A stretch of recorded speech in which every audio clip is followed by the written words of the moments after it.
હજી ઘઉં નાખવાના છે, કરી દઈએ. ચાલો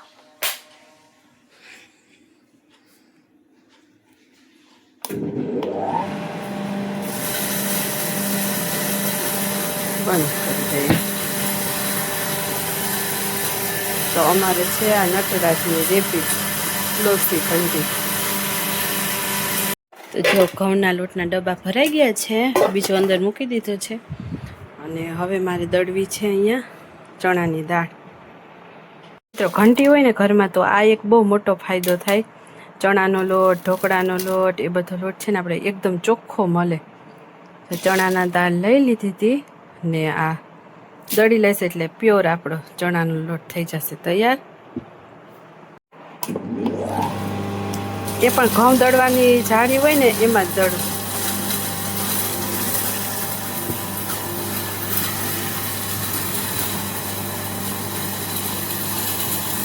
અને આ ઘંટીમાં છે ને આપણે એક ફાયદો છે કે કોઈ ઘરમાં નાનું છોકરું હોય કે એ કદાચ ને જો આ ડોર સેજ બી ખોલી દે ને તો ઘંટી બંધ થઈ જાય એની જાતે જ.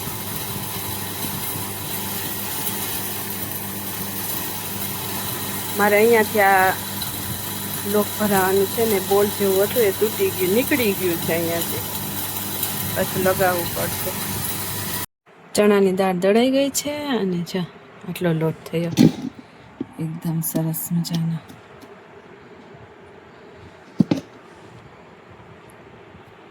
તો હવે દળવાનું છે મારે ઘઉંનો જાડો લોટ, અને છેલ્લે ઘઉંનો જાડો લોટ દળું ને એટલે આપણે ઘંટી સાફ કરવામાં એકદમ સહેલાઈ રહે. તો ઘઉંનો જાડો લોટ છેલ્લે દળવાનો છે. તો જારી બદલવી પડશે. જો બતાવું કેવી રીતના જારી બદલાવીને. તો ચણાનો લોટ દળાઈ ગયો છે. મારા હાથ ભરાઈ ગયા આખે લોટવાળા. જો પહેલાં તો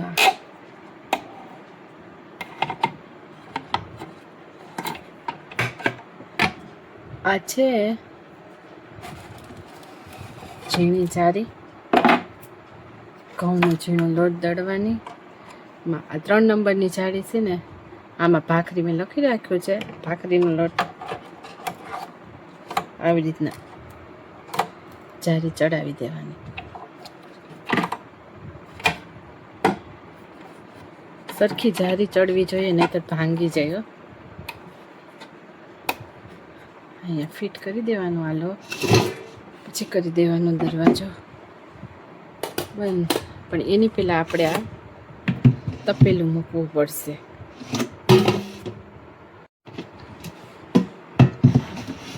આ ભાગ આગળ રાખવાનો તપેલાનો અને આવી રીતના સરખું અહીંયા આ લોક બંધ કરી દેવાનો, પછી કરી દેવાનો દરવાજો બંધ ઘરઘંટીનો. નાખી દઈએ આપણે. અને બીજું કંઈ નહીં કરવાનું. જાડું દળનું દળવા માટે એ જ રાખવાનું છે. જારી બદલવાની છે ખાલી, અને કરી દઈએ સ્ટાર્ટ.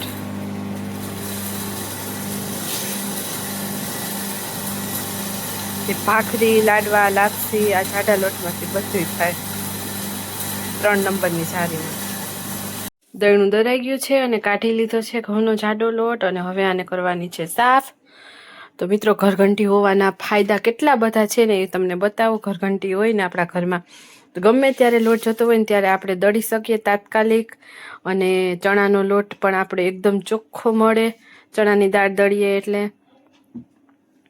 પછી તમે ઢોકળાનું દળી શકો ઘરે. અને દાણામાંય આપણે બહુ જ ફરક પડે, કારણ કે આપણે બહાર ઘંટીએ દળાવવા જઈએ ને તો ત્યાંથી ઘટ કપાય એટલે એટલું આપણે નુકસાન જાય. તો દાણામાંય આપણો ઘણો ફરક પડે છે. અને હવે જો આ ઘંટી સાફ કરવાની છે ને મારે, તો સૌથી પહેલાં તો આની સાથે જો આ બ્રશ આવ્યું હતું ને એનાથી હું કરી લઈશ. અને ઘણી લેડીઝને ઘરઘંટી લેવાનું તો મન થતું હોય, પરંતુ સાફ કરવાની એટલે સાફ કરવું ઘણાને ના ગમતું હોય. એમ થાય કે સાફ કરવામાં બહુ વાર લાગશે ને આમ. પરંતુ આ વેક્યુમ ક્લીનરવાળી ઘરઘંટી લ્યો ને તો એમાં એકદમ સરસ સાફ થઈ જાય છે. અને બહુ મહેનતે નથી કરવી પડતી. અને થોડી ઘણી તો મહેનત કરવી જ પડે ને ગમે કામ કરવામાં. બાકી જો વેક્યુમ ક્લીનર વગરની ઘરઘંટી લઈએ ને તો એમાં વધારે વાર લાગે. આમાં જો સૌથી પહેલાં તો આવી રીતના બ્રશથી સાફ કરી લઈશ ઉપરથી, પછી વેક્યુમથી સાફ કરીશ અને છેલ્લે છે ને કોરું કપડું ફેરવી લેવાનું એટલે એકદમ ક્લીન થઈ જાય ઘરઘંટી. તો જો હમણાં હું તમને બતાવું. અને આ છે ને આ બંને વસ્તુ, આ તપેલું અને આ બંને વસ્તુ તો હું ધોઈ નાખું છું પાણીથી, એટલે આ તો કંઈ સાફ કરવાનું આવશે નહીં, પાણીથી ધોવાઈ જશે. આ ઘરઘંટી સાફ કરવાની છે ને આ ઘરઘંટીમાં સેજ પણ લોટ બહાર ઉઠતો નથી, એટલે તમારી ઘરમાં રહેલી વસ્તુ આપણે એમ થાય કે બગડી જશે ઘરઘંટી ચાલુ કરશું તો એ પ્રોબ્લેમ પણ જરાય નહીં આવે. એટલે કોઈને ઘરઘંટી લેવી હોય ને તો તમે બેફિકરથી લઈ લેજો મિત્ર. અમારે તો આ નટરાજની છે, બીજી કંપનીની ઘરઘંટીની ખબર નથી, પણ આ નટરાજની ઘરઘંટીમાં અમારે આમાં તો સેજ પણ લોટ બહાર નથી ઉઠતો. તો જો વેક્યુમ ક્લીનરવાળી ઘરઘંટી લો ને તો આ બંને ઘરઘંટીની સાથે જ આવે છે. આ છે વેક્યુમ ક્લીનર, એને અહીંયા છે ને અહીંયા લગાડવાનું હોય છે, સાઈડમાં આ લગાવવાનું અને આનાથી આપણે ઘંટી સાફ કરવાની. અને બીજું છે અહીંયા પાછળની જગ્યાએ આ થેલી લગાવી દેવાની. આવી રીતના આટા આવે જ છે એની અંદર, જો આવી રીતના લગાવી દેવાનો. અને આ લોટ જે નીકળે ને અંદર ઘંટી સાફ થઈને આ થેલીની અંદર ભરાઈ જાય. વેક્યુમ ક્લીનરવાળી ઘરઘંટીનો થોડોક ભાવમાં ફરક હોય છે, થોડાક પૈસા વધારે હોય છે. મારું માનવું છે ને ત્યાં સુધી તો વેક્યુમ ક્લીનરવાળી જ રહેવાય, એનાથી ઈઝી રહે ઘંટી સાફ કરવામાં. અને આ ઘરઘંટીમાં વેક્યુમ ક્લીનર ચાલુ કરીએ ને પછી જો આ દરવાજો બંધ કરી દઈએ ને તો વેક્યુમ ક્લીનર એની જાતે જ બંધ થઈ જાય. દરવાજો ખુલ્લો હોય ને તો જ વેક્યુમ ક્લીનર ચાલે. ક્લીનર હવે કેવી રીતના ચાલુ કરવું ને એના માટે સૌથી પહેલાં તો આપણે ઘંટી ચાલુ કરવી પડે. ઘંટી ચાલુ કરી દીધી અહીંયાથી. ઘરઘંટી ખુલ્લી હોય ને ત્યારે જ વેક્યુમ ક્લીનર ચાલે, એટલે આ સ્ટાર્ટ બટન દબાવવાનું. હવે આપણું આ વેક્યુમ ક્લીનર ચાલુ થઈ ગયું છે. આવી રીતના બધો લોટ આવી જશે, દેખાય તમને?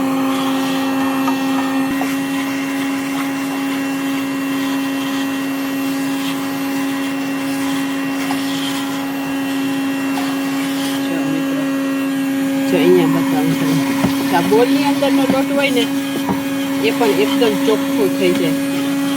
જો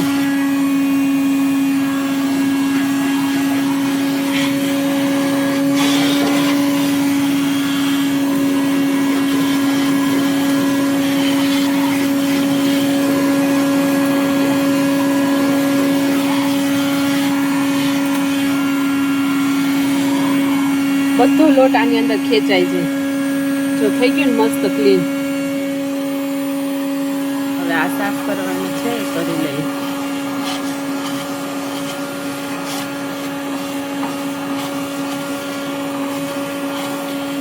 અને જો હું તમને બતાવું, આ વેક્યુમ ક્લીનર ચાલુ છે ને, આ દરવાજો બંધ કરશું ને તો બંધ થઈ જશે. જો બંધ થઈ ગયું, એટલે પાછું ચાલુ કરવા માટે પાછું આપણે સ્ટાર્ટ બટન દબાવવું પડશે. મેં પણ નવી ઘંટી લીધી ને ત્યારે આવી રીતના એક વખત થયું ને તો મને એવું લાગ્યું કે આ કેમ બંધ થઈ ગયું હશે. પછી ખબર પડી કે આ ઘરઘંટી બંધ થઈ જાય ને આપણે દરવાજો બંધ કરી દઈએ ને ઘરઘંટીનો તો વેક્યુમ ક્લીનર બંધ થઈ જાય. એટલે જો પાછું આપણે સ્ટાર્ટ બટન દબાવીએ, ફરીથી ચાલુ થઈ જશે. હવે કરી લઈએ સ્ટાર્ટ.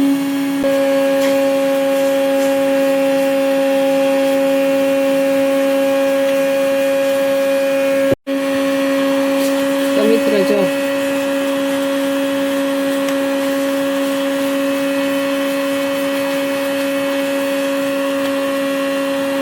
મસ્ત મજાની સાફ થઈ જાય છે સારી. જો તમને બતાવું કેટલી સરસ મજાની ક્લીન થઈ ગઈ છે. જો એકદમ મસ્ત ને ક્લીન થઈ ગઈ છે ઘંટી. અને આ સ્ટોપર હોય ને એ પણ એકદમ સરસ ક્લીન થઈ જાય.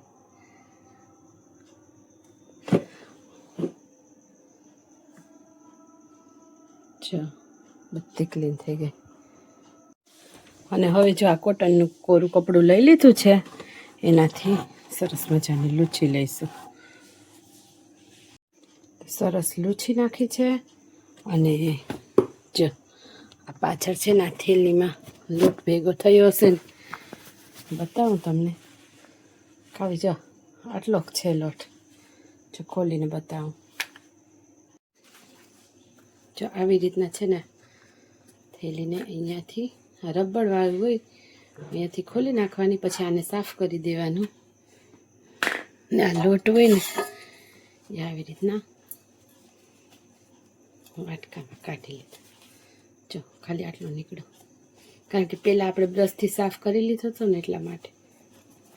પછી હું તો આ થેલીને પણ ધોઈ નાખું અને સાફ કરી દેવાનું.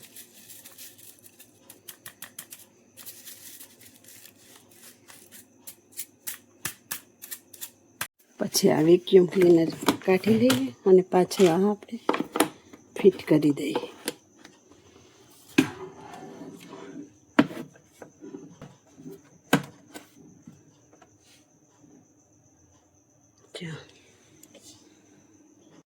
હવે આને પણ સાફ કરી લઈએ. છેલ્લે આવી રીતના આ જારી લગાડી અને પછી બંધ કરીને રાખી દઈશ. અને મેન આ ઘરઘંટી ચાલુ કરવામાં ખાસ આ જારી ચડાવવાનું જ ધ્યાન રાખવાનું હોય, કારણ કે સેજ આવી રીતના તમે લગાવી દો આની ઉપર કે સેજ આડી અવડી થઈ જાય ને તો આ જારી ભાંગી જવાનો આપણે બીક લાગે. એટલે આ બંનેની આમાં સાઈડ, આ બંનેની સાઈડ સરખી આવવી જોઈએ. ને પછી આવી રીતના જારી ચડાવવાની, એટલે ક્યારે કંઈ પ્રોબ્લેમ ના આવે. પછી સીધી આવવી જોઈએ જારી. બંધ કરી દઈ અને સ્ટાર્ટ કરતાં તો મેં આગળ વિડીયોમાં શીખવાડ્યું. હવે આવી રીતના બંધ કરી અને બંધ કરી દઈશું. તો મિત્રો આ ઘરઘંટી લીધાને અમેને 5.5 વર્ષ થઈ ગયા છે. ઘરઘંટી 2020ની સાલમાં લીધી હતી. હજુ જો એનો લુક એવો ને એવો જ છે, એકદમ સરસ મજાનો દેખાવ. અને જો ઘરઘંટી દળનું દળાઈ જાય પછી જો આ દોરડું અંદર આવી રીતના જતું રહે છે અમારામાં.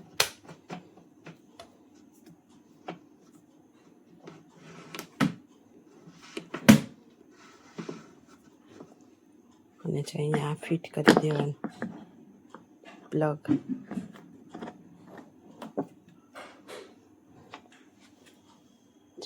થઈ ગયું ને. તો આ છે અમારી નટરાજની ગ્લોસી ઘરઘંટી. તો કોઈને પણ ઘરઘંટી લેવી હોય તો તમને જે કંપનીની ગમતી હોય એ લઈ શકો. હું કાંઈ નટરાજ ઘરઘંટીની એડવર્ટાઇઝ નથી કરતી મિત્રો, પરંતુ આ તો અમે યુઝ કરીએ ને એટલે વાપરીએ એટલે ખબર કે આ ઘરઘંટી કેવી આવે છે. તો તમે બેફિકરથી લઈ લેજો. ઘરઘંટી સાફ કરવામાં થોડોક ટાઈમ લાગશે, 15-20 મિનિટ, પરંતુ અનાજમાં પછી તાજો લોટ મળે બધાયમાં બહુ રાહત થઈ જશે. તો મિત્રો મારો આ ઘરઘંટીનો વિડીયો થોડો પણ યુઝફુલ લાગ્યો હોય ને તો અમારી ચેનલને લાઈક, શેર, સબસ્ક્રાઈબ જરૂરથી કરી દેજો. ફરી મળીશું આવતીકાલે નવા વિડીયોમાં. ત્યાં સુધી બધાને જય માતાજી, જય Shri Krishna. Thank you for watching. Bye bye. Good night.